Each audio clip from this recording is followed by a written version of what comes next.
بسم اللہ الرحمن الرحیم۔ اللہم صلی وسلم وبارک علی نبینا محمد۔ السلام علیکم ورحمۃ اللہ وبرکاتہ۔ امید ہے آپ سب خیر و عافیت سے ہوں گے انشاءاللہ۔ اللہ تعالی ہماری دنیا اور آخرت سنوار دے اور اپنی زندگی میں ہی آخرت کی تیاری کی اللہ تعالی ہمیں توفیق عطا فرمائے انشاءاللہ۔ سب سے اہم اور ضروری بات یہ ہے کہ جو کچھ نبی کریم صلی اللہ علیہ وآلہ وسلم لائے ہیں اس پر پختہ ایمان رکھا جائے، اور یہ عقیدہ نہایت محکم ہونا چاہیے کہ آپ تمام لوگوں کی طرف اللہ تعالیٰ کے فرستادہ پیغمبر ہیں، چاہے وہ انسان ہو یا جن، عربی ہو یا عجمی، اہل کتاب ہو یا مجوسی، سردار ہو یا رایا۔ اور یہ بات بھی نقش کا لہجر ہونی چاہیے کہ اللہ تعالیٰ تک پہنچنے کی صرف ایک ہی راہ ہے، وہ یہ کہ صرف رسول اللہ صلی اللہ علیہ وآلہ وسلم ہی کی ظاہر اور باطناً سچی پیروی کی جائے۔ بالفرض اگر حضرت موسیٰ و عیسیٰ علیہ السلام اور دوسرے انبیاء بھی آپ صلی اللہ علیہ وآلہ وسلم کے دور میں آ جائیں تو اس کے لیے بھی آپ ہی کی پیروی واجب ہوتی، جیسا کہ اللہ تعالیٰ فرماتا ہے۔ ترجمہ: اور یاد کرو جب اللہ تعالیٰ نے تمام انبیاء سے پختہ عہد لیا تھا کہ جب میں تمہیں کتاب و حکمت عطا کروں، پھر تمہارے پاس وہ عظیم رسول آ جائیں تو جو اس کتاب کی تصدیق کرتا ہو جو تمہارے پاس ہے تو اس پر ایمان لانا ہوگا اور اس کی مدد کرنی ہوگی۔ اللہ نے فرمایا، کیا تم اقرار کرتے ہو اور اس پر میرا عہد قبول کرتے ہو؟ انہوں نے کہا، ہم اقرار کرتے ہیں۔ اللہ نے فرمایا، تو تم گواہ بن جاؤ اور میں بھی تمہارے ساتھ گواہ ہوں۔ پھر اس کے بعد جو بھی اعراض کرے تو ایسے لوگ ہی نافرمان ہیں۔ حضرت ابن عباس رضی اللہ عنہ اس آیت کی تفسیر میں ارشاد فرماتے ہیں، اللہ تعالیٰ نے جو نبی بھی بھیجا اس سے یہ عہد ضرور لیا کہ اگر تیری زندگی میں محمد آ جائے تو تجھے ان پر ایمان لانا ہوگا اور ان کی مدد کرنی ہوگی۔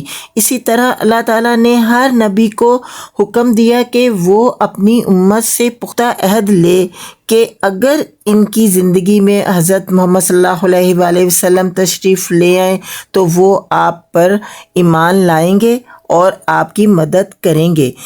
اسی لیے ایک حدیث مبارکہ میں آپ کا ارشاد ہے۔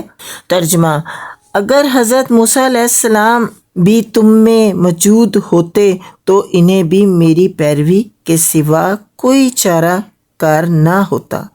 جو شخص نبی کریم صلی اللہ علیہ وآلہ وسلم کی عالمگیر رسالت کو تسلیم نہیں کرتا، اس کی دو حالتیں ہو سکتی ہیں، یا وہ شخص آپ کو اللہ کا رسول مانتا ہوگا مگر اس کے نزدیک آپ کی رسالت صرف عربوں ہی کے لیے مخصوص ہے، یا وہ سرے سے آپ کی رسالت ہی کا منکر ہوگا۔ پہلی قسم کے شخص پر لازم ہے کہ وہ رسول اللہ صلی اللہ علیہ وآلہ وسلم کے تمام اقوال کو تسلیم کرے۔ ان ارشادات میں آپ کی رسالت کے عالمگیر ہونے کی صراحت موجود ہے، نیز یہ کہ پہلی تمام شرائطیں منسوخ ہو چکی ہیں۔ رسول اللہ صلی اللہ علیہ وآلہ وسلم نے وضاحت فرمائی کہ میں ساری انسانیت کی طرف رسول ہوں، تبھی تو آپ نے تمام علاقوں کی طرف قاصد بھیجے اور کسریٰ، کثیر، نجاشی اور دوسرے بادشاہوں کی طرف خطوط ارسال فرما کر انہیں اسلام کی طرف دعوت دی۔ یہ سب لوگ عجمی تھے، عربی نہیں تھے۔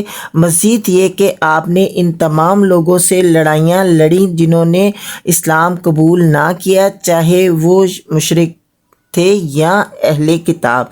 ان کی عورتوں اور بچوں کو قیدی بنایا اور ان پر جزیہ عائد کیا کیونکہ انہوں نے اسلام قبول کرنے سے انکار کر دیا تھا۔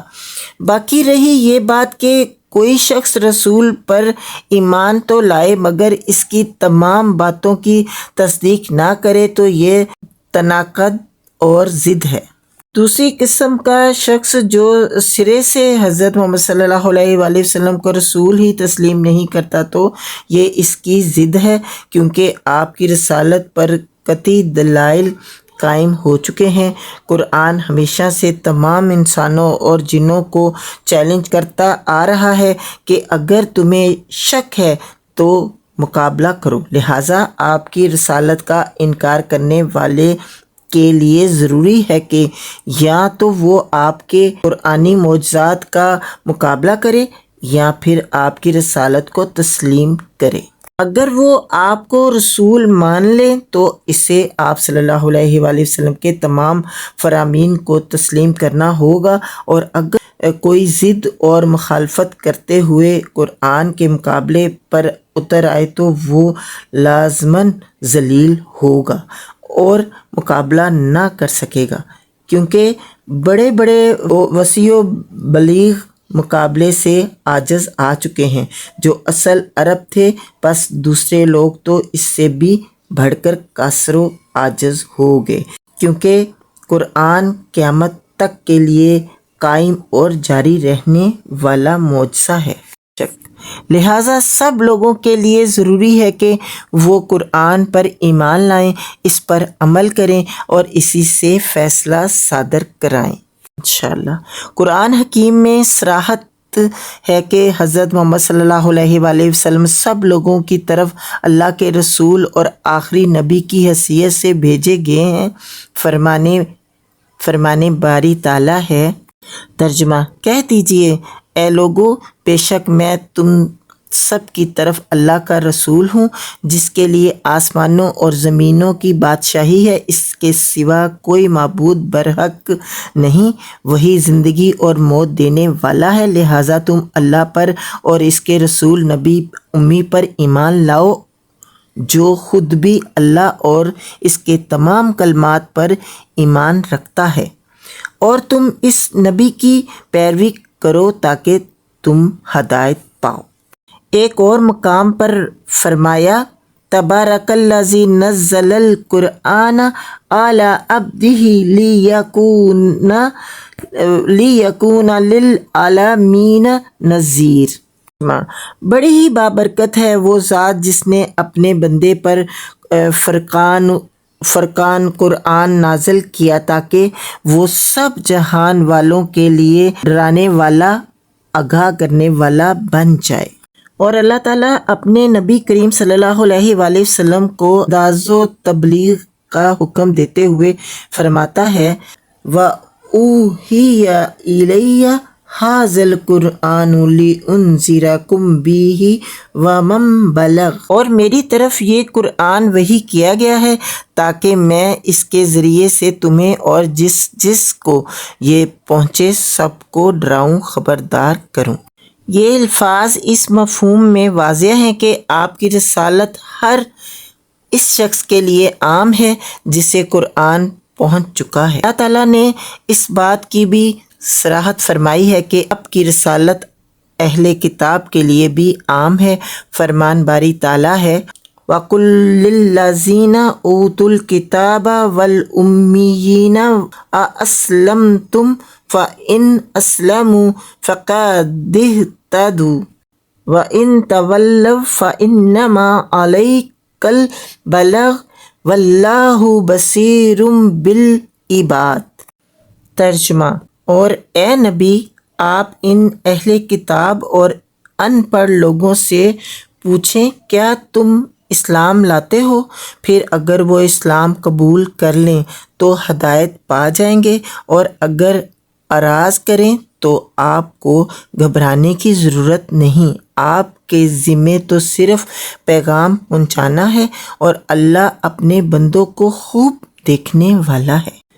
نیز فرمایا، مَا كَانَ مُحَمَّدٌ أَبَا أَحَدٍ مِّن رِّجَالِكُمْ وَلَٰكِن رَّسُولَ اللَّهِ خَاتَمَ النَّبِيِّينَ۔ محمد صلی اللہ علیہ وآلہ وسلم تم میں سے کسی مرد کے باپ نہیں، لیکن وہ اللہ کے رسول اور خاتم النبیین ہیں۔ بے شک اللہ تعالیٰ نے فرمایا، وَمَا أَرْسَلْنَاكَ إلا رحمة للعالمین۔ ترجمہ، اور اے نبی، ہم نے آپ کو تمام جہانوں پر رحمت کرنے کے لیے بھیجا ہے۔ مزید فرمایا وَمَا أَرْسَلْنَاكَ إِلَّا رَحْمَةً لِلْعَالَمِينَ وَمَا أَرْسَلْنَاكَ إِلَّا كَافَةً لِلنَّاسِ بَشِيرًا وَنَذِيرًا وَلَكِنَّ أَكْثَرَ النَّاسِ لَا يَعْلَمُونَ۔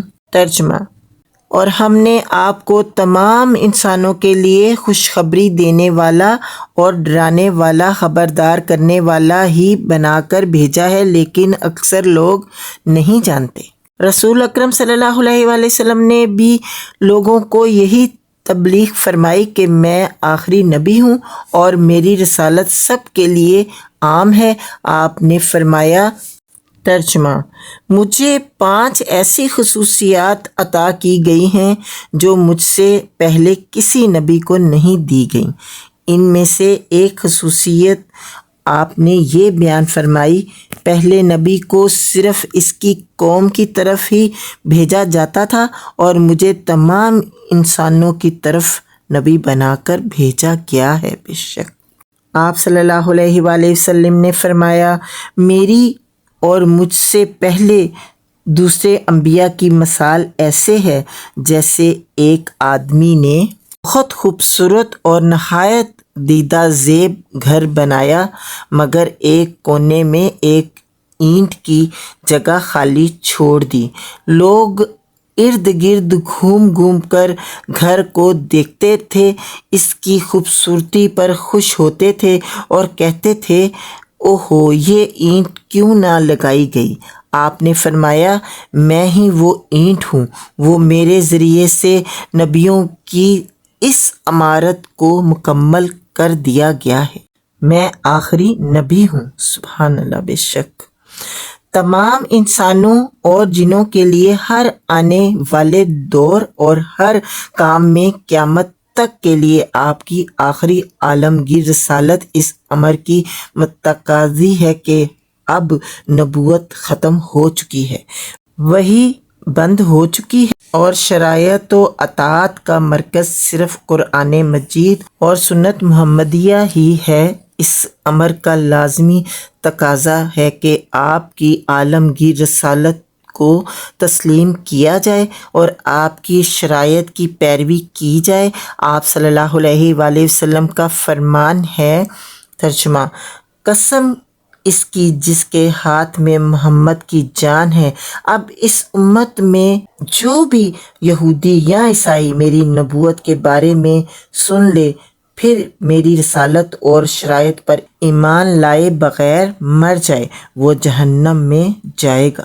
استغفر اللہ۔ اللہ تعالیٰ کے فضل و کرم سے مدرجہ بالا دلائل سے حجت قائم ہو گئی اور آپ کی رسالت کی عالمگیری تمام انسانوں اور جنوں کے لیے ہر زمان و مکان میں قیامت تک کے لیے ثابت ہو گئی۔ ارشاد باری تعالیٰ ہے، ترجمہ، تمہارے پاس تمہارے رب کی طرف سے واضح دلیلیں آ چکی ہیں، چنانچہ جس نے بصیرت سے کام لیا تو اس کے اپنے فائدے کے لیے ہے، اور جو اندھا بنا رہا اس کا وبال اسی پر ہے، اور میں تم پر محافظ نہیں ہوں۔ نیز فرمایا، وَقَوْلِ الْحَقُّ مِنْ رَبِّكُمْ فَمَنْ شَاءَ فَلْيُؤْمِنْ وَمَنْ شَاءَ فَلْيَكْفُرْ۔ ترجمہ، اور کہہ دیجئے، حق تمہارے رب کی طرف سے آ چکا ہے، پھر جو چاہے ایمان لائے اور جو چاہے کفر کرے۔ یہاں تک ہی تھا محمد صلی اللہ علیہ وآلہ وسلم کی رسالت تمام جن و انس کے لیے، اور نیکسٹ ویڈیو میں یہود و نصارہ کے انصاف پسند علماء کا اعتراف رسالت۔ مجھے اجازت دیں، اپنا بہت خیال رکھیں، اللہ تعالیٰ آپ سب کا حامی و ناصر ہو انشاءاللہ۔ شب برات آپ سب کو بہت بہت مبارک ہو۔ شب برات کی عبادت میں جو ہم سب نے دعائیں مانگی ہیں، اللہ تعالیٰ اپنی بارگاہ عالیہ میں قبول و منظور فرمائیں انشاءاللہ، آمین۔